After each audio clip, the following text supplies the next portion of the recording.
If you're a leader or an aspiring leader in the business of lifelong learning, you're in the right place. I'm Celisa Steele. And I'm Jeff Cobb, and this is the Leading Learning Podcast.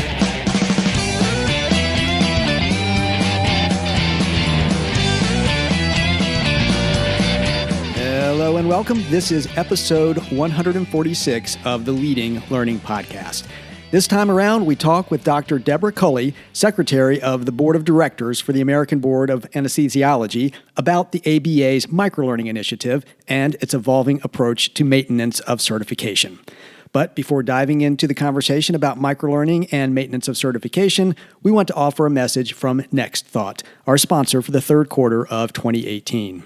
Brought to you by Next Thought, associationsnext.com is your opportunity to learn from some leading thinkers in e-learning and membership organizations, as well as giving you the chance to test drive the Next Thought LMS platform. In this educational series, you'll uncover new knowledge about instructional design, digital strategy, and staying true to your organization's long-term goals in the face of rapid change. Kiki L'Italian, Tracy King, and Lowell Applebaum lead the first three modules, and more courses will be added on a monthly basis. Visit associationsnext.com to enroll and experience the revolutionary Next Thought LMS for yourself. And I definitely do recommend checking out associationsnext.com. Next Thought is up to some great stuff there. But now let's turn back to the focus for this episode of the podcast. And Celisa, you were the one who got to speak with Dr. Deborah Culley. What did you and she cover? Well, Deb and I focused on the ABA's MOCA Minute and MOCA 2.0. MOCA 2.0 is the umbrella term for the ABA's evolving maintenance of certification in anesthesiology program. And MOCA Minute is a micro-learning initiative that figures prominently into MOCA 2.0. And Deb shares not only what the ABA is doing, but why it's doing it. And spoiler alert, it has to do with better aligning the maintenance of certification process with what we know actually works for learning. So things like spaced learning and repetition. You got to love that.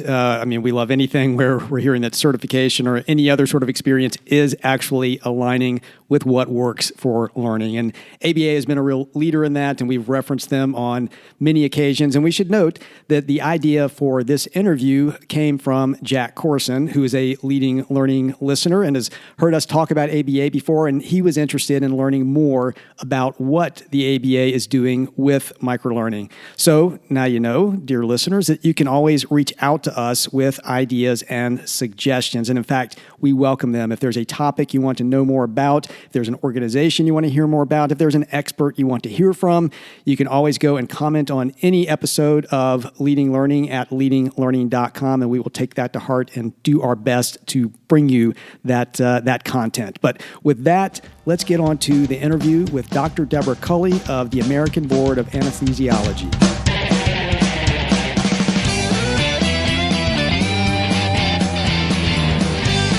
Hello out there, I'm Celisa Steele. This is the Leading Learning Podcast, and today I'm talking with Deborah J. Culley, MD. Dr. Culley is an attending physician and vice chair of research at the Brigham and Women's Hospital in Boston and an associate professor of anesthesiology at Harvard Medical School in Boston. She also serves as secretary on the board of directors for the American Board of Anesthesiology. And the mission of the ABA is to advance the highest standards of the practice of anesthesiology. As the certifying body for anesthesiologists since 1938, the ABA is committed to partnering with physicians to advance lifelong learning and exceptional patient care. The board administers primary and subspecialty certification exams, as well as the Maintenance of Certification in Anesthesiology program, or MOCA, and that's designed to promote lifelong learning, a commitment to quality clinical outcomes, and patient safety. Dr. Culley, welcome to the Leading Learning Podcast. And to start us off, Deb, I want to give you the chance to say a bit more about the ABA and your role and your work. Well, the American Board of Anesthesiology is the certifying board for all physician anesthesiologists within the United States. As you'd mentioned, our mission is to advance the highest standards for the practice of anesthesiology, and we offer certification in anesthesiology as well as 5 subspecialty certifications and administer maintenance of certification programs for all of them. We've certified more than 50,000 physicians and are governed by our board of directors made up of 12 clinically active anesthesiologists and 1 public member. I'm currently serving as the secretary of the board and have served in the past on our maintenance and certification committee when it conceptualized the MOCA Minute. Well, great. And the ABA first came across my radar screen because of its micro-learning initiative, MOCA Minute. And so I'm hoping what you could do to start us off here is give us kind of a brief history of the why and the what of the ABA's micro-learning. So what are you doing with micro-learning, and why did the ABA want to get into micro-learning in the first place? Well, the MOCA Minute is a web-based learning and assessment tool that we began piloting in 2014 to help anesthesiologists prepare for our once every 10-year MOCA exam. Initially, it was designed to help physicians learn more about topics in which their peers hadn't performed well in previous exams, and we use it to determine if physicians are keeping up to date with regards to their medical knowledge. The MOCA Minute itself was very well received by physicians, and early research demonstrated that physicians who participated in the MOCA Minute actually performed better on subsequent exams than those that did not, even in content areas that were not covered by the MOCA Minute questions, suggesting that it actually enhanced learning in other areas as well. At the same time, we were redesigning our MOCA program to make it more relevant and meaningful to physician practice. In 2016, we expanded the MOCA Minute pilot to gauge whether we could successfully replace the, at that time, current MOCA exam with it. The MOCA Minute consists of multiple choice questions that anesthesiologists can answer at their convenience. They can do it on a cell phone, a tablet, or their computer. Upon answering a question, physicians immediately learn if they've answered the question correctly, regardless as to whether or not they got it right or wrong. They can also receive a rationale for why the correct answer is the correct answer and the wrong answers are incorrect. And then it links them to learning resources in the event that they choose to go learn more in that particular content area.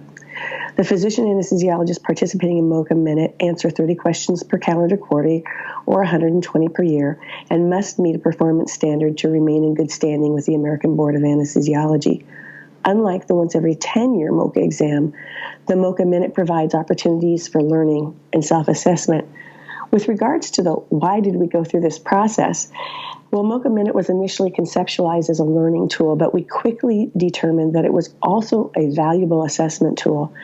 And unlike the traditional once every 10-year exam, it offers convenience, it's engaging, and can actually be used to help physicians identify areas where they could benefit for significantly more learning.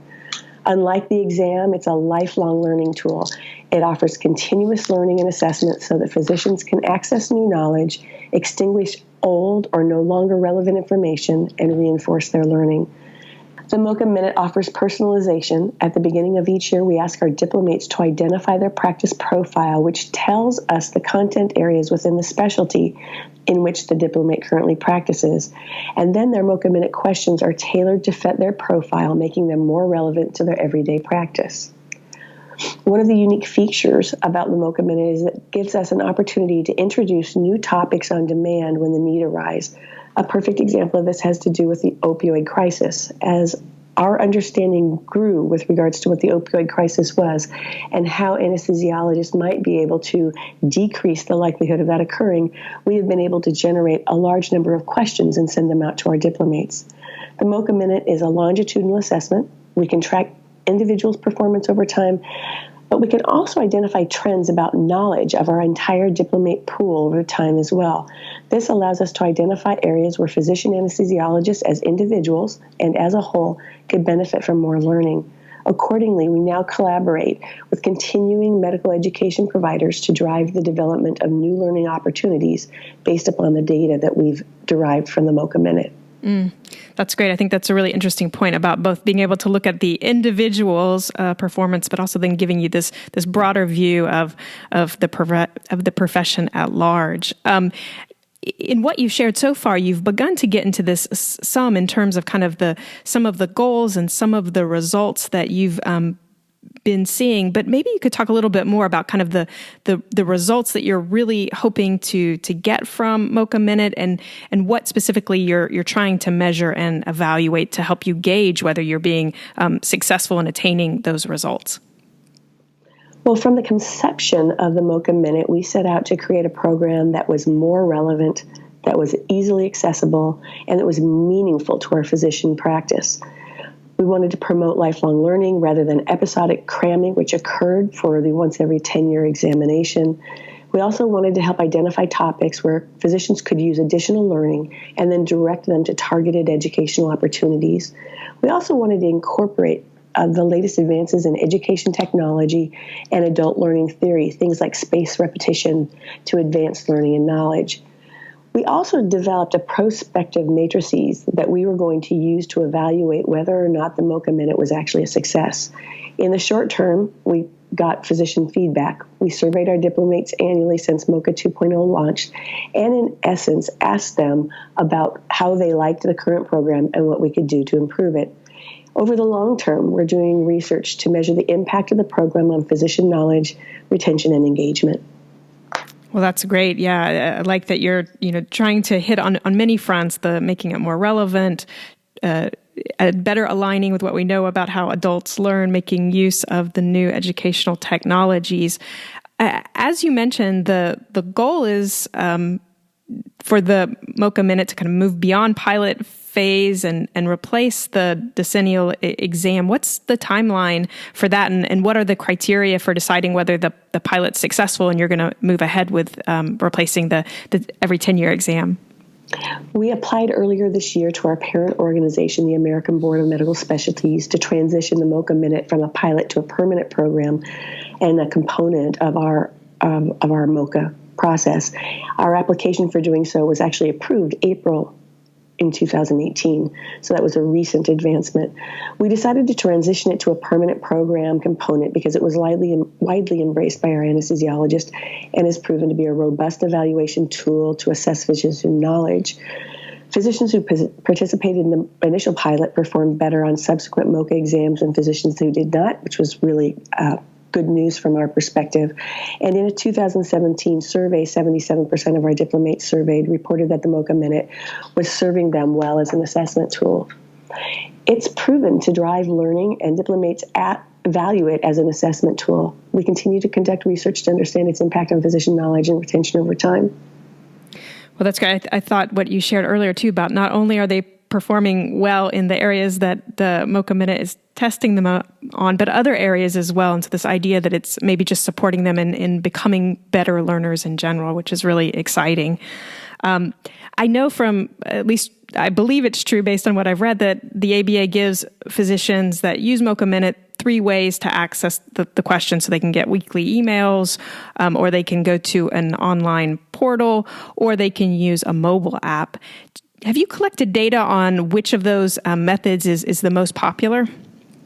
We most certainly have. The MOCA Minute is accessed most often through the portal. That can be either via email that's sent to them or the website, and that's 57% of our diplomates. And roughly 43% of them access it via an app that's available both for Apple and Android devices. Great, interesting.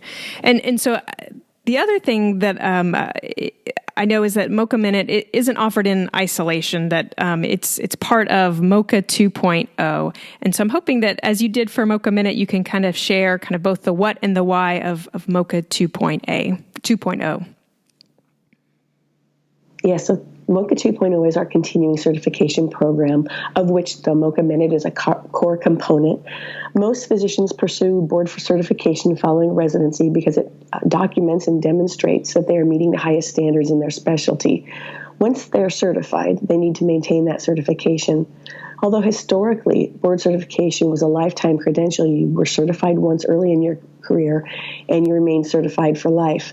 But with all of the rapid advances that have been occurring in medicine and technology, it became apparent that some physicians weren't keeping their medical knowledge up to date. Accordingly, in 2000, the American Board of Medical Specialties rolled out maintenance of certification that required that all medical specialties participate. The program has 4 components as it's currently constructed. The first one is professionalism and professional standing, which basically means that you maintain an unrestricted medical license. Lifelong learning and self-assessment is known to most people as continuing medical education. An assessment of knowledge, judgment of skills, which for us is the MOCA Minute, and improvement in medical practice, which is in essence quality improvement projects. There are activities associated with each one of these components that physicians can complete to maintain their certification. And the goal of the program really is to enhance patient outcomes and generally improve health by guiding physicians' lifelong learning. And so what's the business model that you're using, that ABA is using to support MOCA 2.0 and MOCA Minute? I think that it's an annual fee for MOCA 2.0, which includes MOCA Minute. Do I have that right? You do. Historically, physicians have paid a fee once every 10 years of $2,100. Now they pay an annual fee of $210, and that's a part of our way of remaining engaged with our diplomates. We've added tremendous value to the program by investing in technology that allows us to be more agile and innovative, but the cost to physicians hasn't changed, whereas the value proposition has. There are opportunities to generate dashboards and data to inform future CME development. We're planning on sharing periodic aggregate data with our CME partners. However, at some point, we could offer real-time data for a subscription fee to keep costs low for our diplomates. Ultimately, our goal is to improve public health, as I mentioned earlier, and the MOCA Minute provides an opportunity for us to address these public health concerns, such as the opioid crisis, as we discussed previously, within the physician community much faster than we could ever do with a once every 10-year exam. One of the other parts of that model was that we wanted to engage our diplomates. Historically, physicians who were certified early in their careers never really had a reason to come back and engage with the American Board of Anesthesiology.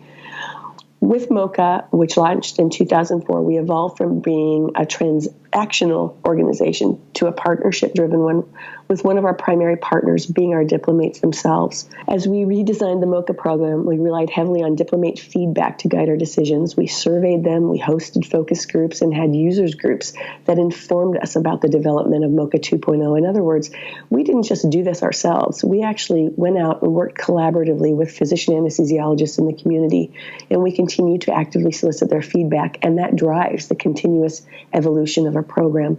Diplomates have told us that the old exam was arduous, inconvenient, and irrelevant to their practice. In a survey in 2014, 36% of our diplomates told us that the cognitive exam was the most challenging part of MOCA. So we decided to change it. Diplomates have responded enthusiastically to the MOCA Minute primarily because it offers customization with questions related to their practice. It's convenient, and it's an opportunity for them to learn new information as a part of their routine day. We've surveyed diplomates for the past 2 years to gauge their perception about the program, and in 2017, 66% of the diplomates surveyed said that the MOCA Minute experience is better than the MOCA exam, a very high number considering that another 25% of those diplomates had never even taken the once every 10-year exam to even be able to compare the experiences. We're continuing to engage diplomates. We're creating users group now to help us form our vision for MOCA 3.0. We don't want to be stuck in a time warp. We want to keep evolving maintenance of certification so it has increasingly more value for our diplomates. Well, that's great. That sounds like a really fantastic story that you're able to tell there, that, you know, at least at this point, that the costs haven't gone up, but now as an organization, the ABA is getting a steadier source of revenue, also having more frequent, more consistent interaction, and as you're reporting, more valuable interaction, at least from the perspective of the physicians, that they really feel like this is actually helping them with their work, which is great. So I have not had, obviously, firsthand experience with MOCA 2.0. I'm not a physician, but I've spent some time with the publicly available materials, and it looks very sophisticated and slick and comprehensive, and that leads me to think that it took some significant resources, human resources as well as financial resources to get MOCA 2.0 and MOCA Minute off the ground. And it probably takes significant resources to keep them going. How did the ABA go about making the business case to invest in MOCA 2.0 and MOCA Minute? We all recognized as ABA directors that medical practice was changing incredibly rapidly at the current time. And in order to stay relevant, you have to be willing to innovate. So we are, for the most part, a forward-looking organization dedicated to providing value for our diplomates in their daily practice and their professional development.